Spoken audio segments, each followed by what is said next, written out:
Hi there, I'm Janet Chandler with the Cullman Tribune. Tonight I'm going to be reading you a bedtime story. Tonight we're going to read Betsy Who Cried Wolf. On her 8th birthday, Betsy took the shepherd's oath. She was going to be the best shepherd in Bray Valley history, and any wolf who tried to eat her sheep had better watch out.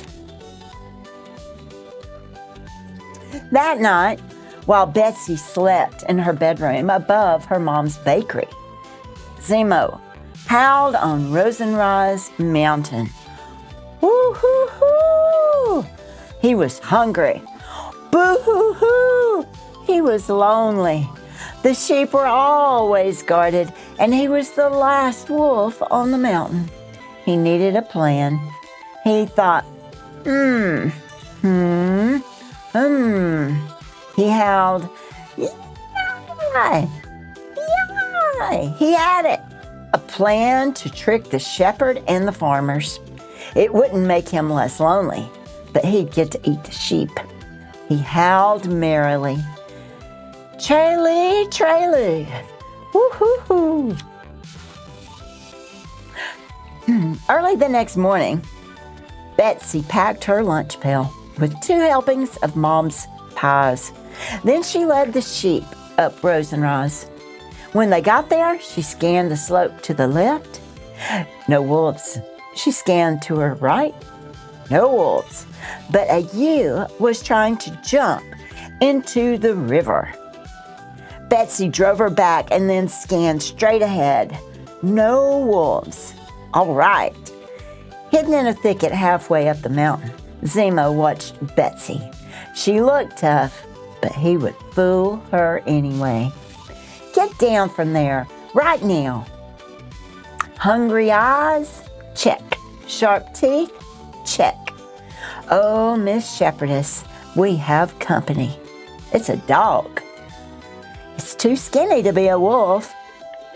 Betsy scanned to the left again. Zemo stepped out of the thicket. Was it a wolf? Betsy reviewed her wolf checklist. Long snout? Check. Bushy tail?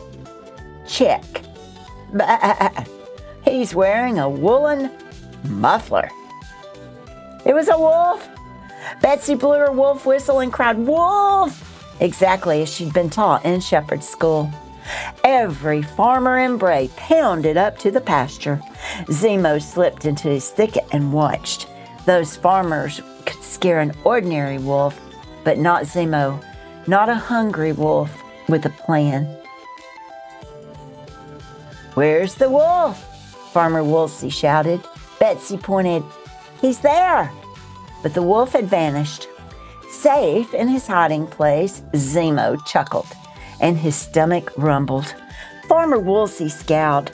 "Are we going to lose the whole flock again, Betsy?" Long ago, Bray Valley had lost its sheep because of a mischievous shepherd. "Should we send you back to shepherd school?" he thundered.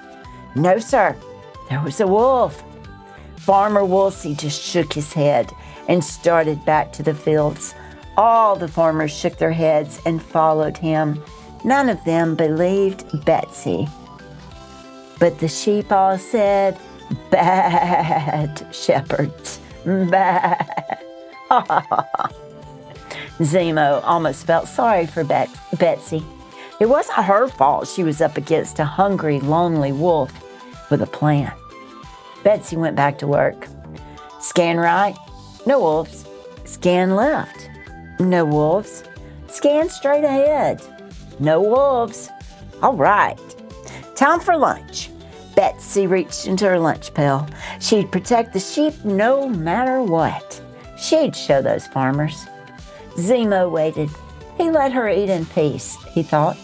He scratched a flea and then ate it. Some lunch for a wolf. Betsy finished her rhubarb pie. Scan right.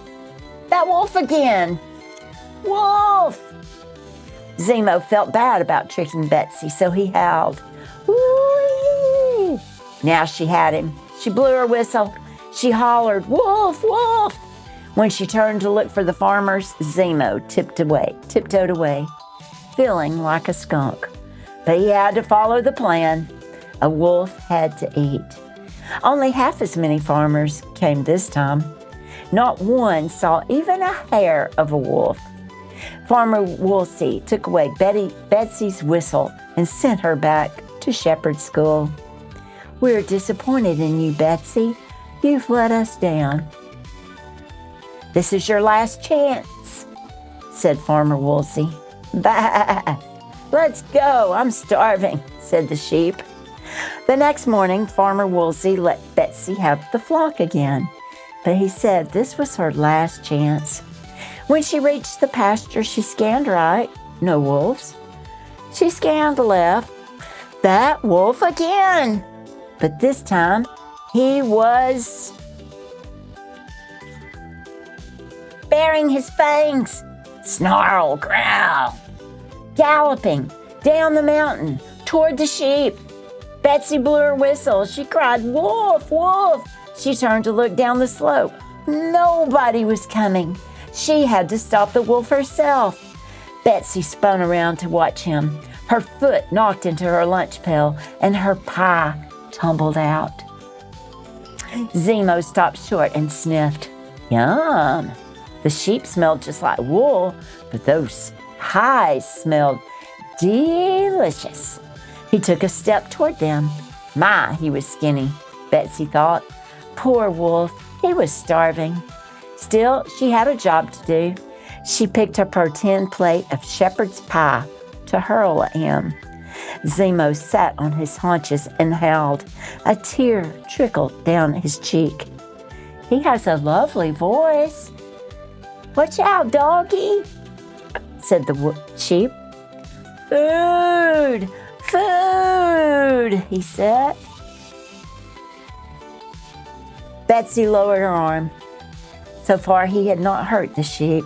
If he wanted her lunch, he could have it. She put the plate down and stepped back. "Help yourself." Yum! Zemo rushed at the 2 big helpings of pie. Betsy watched. For a second, she thought about petting him, but a shepherd couldn't pet a wolf. Zemo wolfed down Betsy's lunch and licked the plate clean. He felt much better now, so he wagged his tail and trotted away.